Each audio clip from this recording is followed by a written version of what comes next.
그래서 이제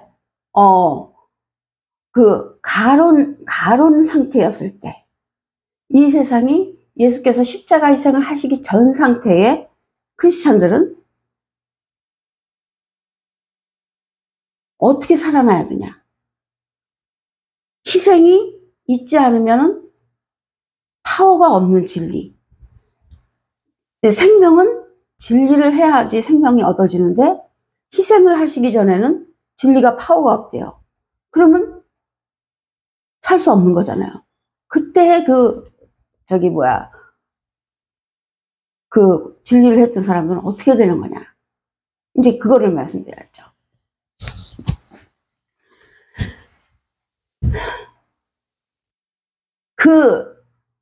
우선 큰 줄기부터 얘기를 해드리고 해야 되나? 하여튼 가론 요것만 하나 하고 나서 그 다음에 또 할게요. 아무튼 가론이 맨 처음에 시작이에요. 타작맛 문에 대한 거는 우리가 죽었을 때 어느 문으로 들어가는지.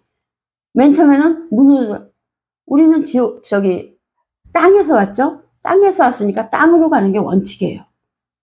왔던 곳으로 돌아가는 게. 근데 거기에 어떤 변수가 생기면 그게 이제 바뀐다는 거죠.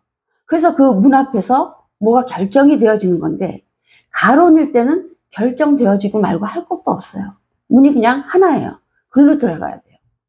그런데 아까처럼 그 진리를 찾고 이러던 그때 사람들은 그 문으로 들어가진 않아요. 그 문으로 들어가진 않고 아래로 내려가서 원래 있던 곳 그 앞 가까이까지 다 가가서 그냥 멈추고 있는 거예요. 사단도 잡아들이진 못해요. 진리를 하고 있었기 때문에.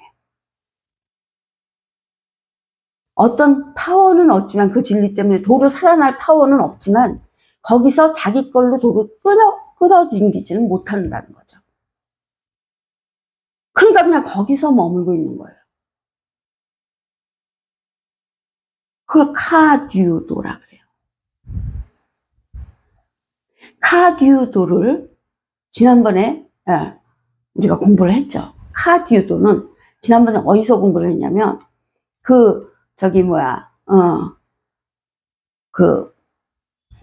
잠깐만요.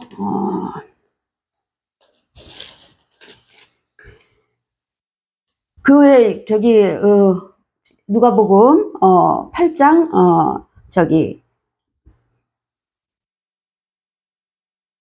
52절 거기를 보면은 이 내용이 있어. 울지 마라. 죽은 것이 아니라 잔다. 이렇게 말씀하셨거든요. 울지 마라. 죽은 것이 아니라 잔다. 지난번에 했는데 안 들으신 분들도 너무 많을 테니까. 무슨 내용이냐면, 이 소녀가 지금 어떤 집의 소녀가 죽었어요. 죽었는데 쉽게 말해서 이 소녀는 드네스코 죽음을 했어요. 왜냐하면 이 소녀가 죽기 전에 예수님이 오시질 않았어요. 예수님이 안 계실 때 죽었어요. 그렇기 때문에 이 소녀는 드네스코 죽음을 했어요. 원래는 아포드네스코 죽음을 해서 아포드네스코 죽음을 해서 띄어버리다. 죄를 띄어버리는 일을 하는 그 내용을 해놨어야 되는데, 지금 그 공부를 하긴 했어요. 이게 12살 된 소녀라 그랬죠. 12이라는 게 예수 그리스도를 상징하는 거거든요. 그래서 12살 된 소녀가 아니라 예수님의 그 진리를 향해서 노력하고 있던 그 소녀가 지금 죽은 거예요.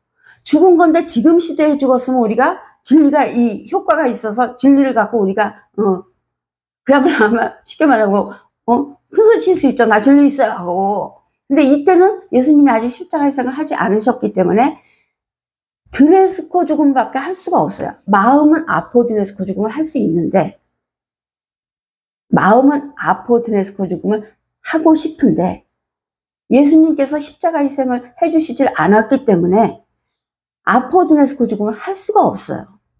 우리가 아포드네스코 죽음을 하고 싶어도 예수 그리스도께서 십자가 희생으로, 십자가 희생이 다나토스 죽음이죠.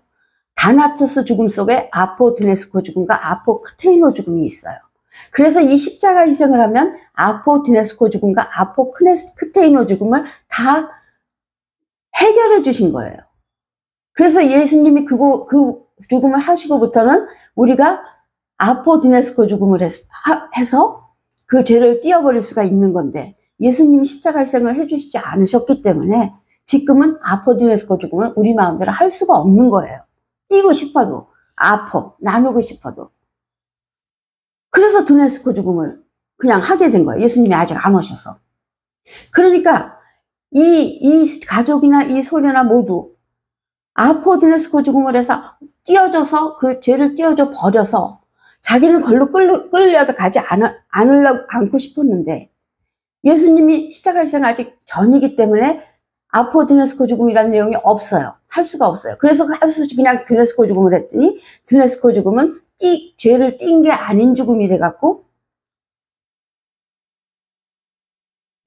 그 사단께 그대로 붙어 있으니까 사단이 내 거 내놔 하면서 슬쩍 이 사람도 같이 붙잡아가는 거예요. 그래서 끌려간 거예요. 끌려갔는데 그나마 다행인 게, 아직 사단도 진리를 하고 있었던 거는 내용이 되기 때문에 자기 그 땅속으로 집어넣진 못해요. 그래서 빙빙 돌고 있는 게 바로 이 예수님께서 표현하신 울지 마라, 죽은 것이 아니라 잔다, 이렇게 말씀하시니까, 잔다, 죽은 것이 아니야, 아직 땅속으로 들어가지 않았어, 그냥 헤매고 있어, 죽은 상태로. 그 죽은 상태, 그 상태로 끌려들어, 진짜 죽진 않았다는 거예요. 이걸 진짜 죽었다 그래요. 땅속으로 들어가는 거, 그걸 진짜 죽었다 그러죠. 근데 아직 진짜 죽진 않았다고 그 말씀하신 거예요. 예수님께서 죽은 것이 아니라 잔다.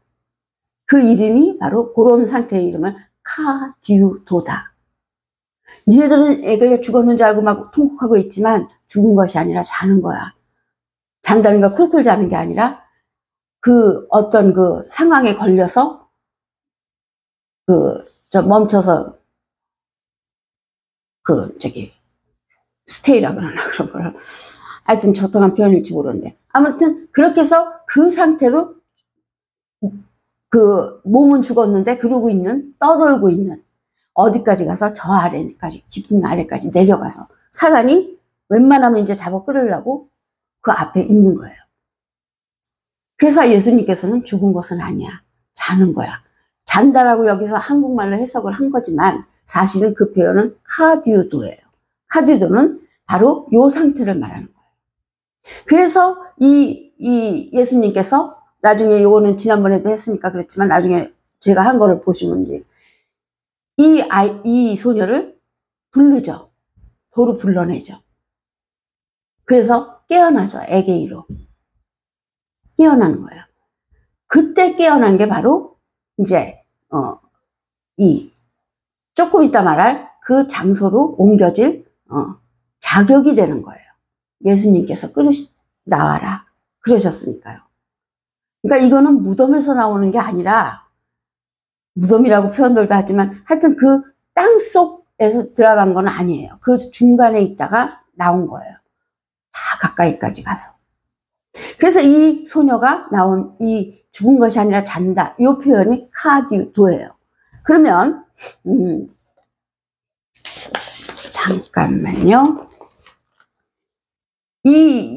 요런 상태에 있던 것들을 몇 가지 예를 들어 드릴게요. 지금 요 소녀가 지금 이렇게 그런 아직 예수님이 오시기, 현대 시대, 이 예수님이 계셨을 때나 그 옛날이나 예수님 오시기 전은 똑같은 거예요. 지금 오셨지만 오시기 전에 죽었기 때문에 그런 상태가 된 거고, 하여튼 예수님 십자가 희생 하시기 전에 죽은 사람, 그 진리를 하다가 죽은 사람들은 다 요 똑같은, 죽은 후에 그 내용이 똑같은 거예요. 그 사례가, 절차가. 그래서 또 하나 딴 거를 예를 들면 어떤 게 똑같은 내용이냐면, 뭐라 그럴까, 카디도. 자던 성도들. 마태복음 27장 52절. 굉장히 많죠, 이런 내용이. 근데 이게 율법으로 가려놓고 써있기 때문에 우리가 못 찾아서 그렇지, 이 내용이 굉장히 많은 거예요. 수없이 가르쳐 주시는 거죠. 그러니까 이제 요 내용도 또 보자고요. 요 내용은, 마태복음 27장 52절, 53절, 이거 보면요. 52장은 뭐라 하냐면, 무덤들이 열리며 자던 성도의 몸이 많이 일어나다. 이 말씀이에요. 이게 그 내용이 뭐냐면, 예수님, 십자가 희생하신, 그 전 거를 읽어드릴게요. 51절을 보면, 50절을 보면 예수께서 다시 크게 소리 지르시고 영원히 떠나시니라. 예수님께서 십자가 희생하시는 거 보여주시는 거예요. 영원히 떠나시니라. 이에 성소 휘장이 위로부터 아래까지 찢어져 둘이 되고, 요 둘이 되고가요. 그걸로 인해서 문이 2개가 생겼다는 거예요. 일단 거기까지만 아시고, 거기서 둘이 되고 땅이 진동하며 바위가 터지고, 그 다음에 이제 지금 하는 거, 무덤들이 열리며 자던 성도의 몸이 많이 일어나대. 바로 요 자던 성도의 몸이 많이 일어나대. 이제 십자가 희생을 하시니까, 아까는 그 예수님께서 직접 가셔서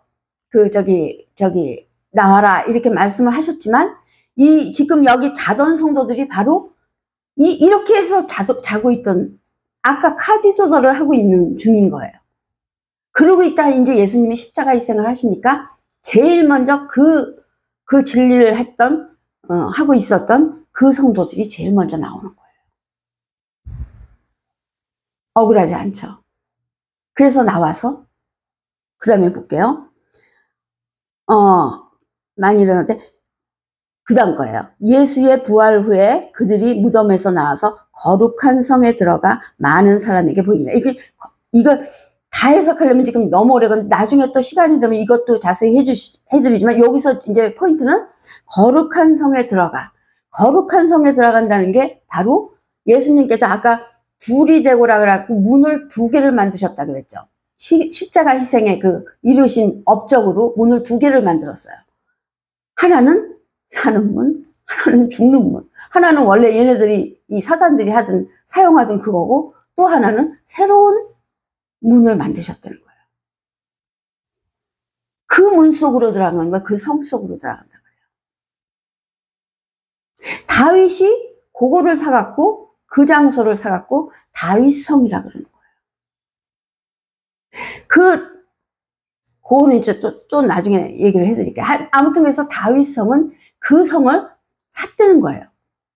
아브라함도 그 성을 산 거예요. 이름은 다르게 말하자면 막벨라굴이라고 그랬지만 똑같은 거예요. 장소는. 그래서 거기서 나와서, 그 무덤에서 나와서 글로 들어가서 다시 진리를 이제 완전하게 하는 거예요. 거기는 성이라 그랬죠. 거룩한 성이라 그랬죠. 거룩한 성이기 때문에 진리를 완성하는 곳이에요. 진리가 사람들이 여기서 인생에서 다 못해요. 누구든지 다 부족해요. 그래서 거기 가서, 죽은 후에 가서 거기서 그 진리를 다 배우고, 거기서는 끝이 없이 있어도 상관이 없고, 예수님 뿐만이에요. 아무 상관이 없어요. 주시고, 먹을 것 주시고, 다 주시고, 천국이랑 같아요. 그런데 천국은 가야죠. 이제 준비고 변환시키는 그 장소를 만드신 거예요. 그 장소가 지난번에 말씀드렸죠. 길을 놓으셨죠. 여기 사단이 막았어요. 막아서 십자가 희생으로 여기를 만들어 놓으셨다 그랬잖아요. 바로 요 문과 이 소개문, 2가지 문이 생긴 거예요. 장소가 여기서 타작을 하는 장소가 되고, 하나는 요 속에서 타작을 아니고 이제 진리를 배우는 거죠. 그래서 여기서 타작마당에서 이 문으로 들어가서 타작마당에서 당하는 사람은 이렇게 해서 일로 떨어지는 거고, 이 속에 있던 사람은 여기서 공부해서 이렇게 해서 하늘로 들어가는 거죠. 내용이 그렇게 되는 거예요. 그래서 잠깐만요.